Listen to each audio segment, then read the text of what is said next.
Kasi ngunya na Lunes, tabang medical kita. Partner, gurano kaimportante para sa imo ang sense of hearing or pandangog? Ay natural.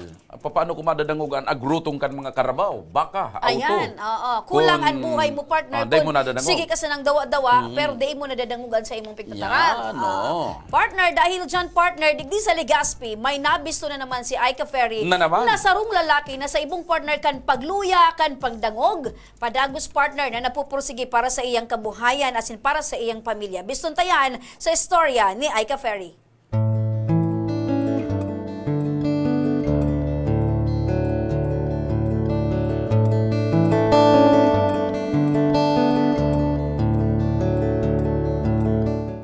Isa ang ating pandinig sa may mahalagang papel sa ating pagtatrabaho o kaya sa pang-araw-araw na buhay. Ngunit, paano na lamang kung humina ito at unti-unting mawala? Dito sa talyer, nakilala namin ang masipag, matyaga at dedikadong mekaniko na si John Mangampo. Bilang mekaniko, malaking responsibilidad ang ginagampanan niya sa pag-aayos ng malalaking sasakyan tulad ng mga truck. Sa kada pukpok at pagpapaandar nito, mausisang papakinggan ang tunog para malaman kung ito'y maayos na. Subalit para sa 27 taong gulang na si John, hirap na din siyang magawa ito dahil mahina na ang kanyang pandinig. Hindi rin kasi sapat ang isang hearing aid na kanyang suot. Maluya kay madam pagdangog ko po.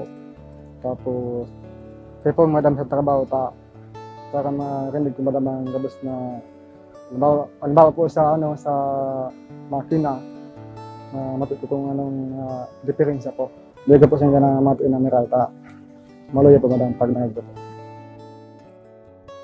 Kwento rin ng kanyang nanay na si Cecilia Mangampo. Inborn ito at mas napansin nila dahil paunti-unti na din itong hindi kumikibo pag kinakausap. PW siya, nakakatabang siya sa ako. Kan araw kaya na pag kung ano pigsugo ako, malisto man siya. Tapos kung pigsugo ako paligaspi, nagaano siya, nagsusunod. Tapos ngunyan may trabaho na siya na nagbuhay sa ako. Ang pagsweldo niya, nagtatao siya ng kwarta, panira-sira sa bagas. Hiling ni Nanay Cecilia sa Action Co Center na mabigyan pa ng pambili ng hearing aid ang kanyang anak para mas luminaw na ang pandinig nito. Ano saya kan doktor, dapat mag-ibong ang hearing aid. Di pag taday mi kaya. Importante rin kay John ang isa pang hearing aid para mas magampanan niya ang kanyang tungkulin bilang mekaniko. Sa pamamagitan ng Action Co Center, ay agad na natulungan si John katuwang ang DSWD para magkaroon pa ng isang hearing aid. Bukod dito, habang nasa trabaho ang binata, ay hinatiran din namin ng food packs. Nagpapasalamat po ako sa Action Center po. Tapos po sa DSWD. Dakulao na pasalamat ko sa Action Center aron matabangan si John. Dakulao na ngunyan na pandemic, de kaming maray na pag-inguwa. Ta ako nga ni kaninot, sige luto ko. Tayo man pigsuporta ka sa mga aki. Ngunyan na nag-pandemic, pinundo ko. Saludo ang Action Co Center sa mga tulad ni John na sa kabila ng kapansanan ay nagsusumikap sa buhay.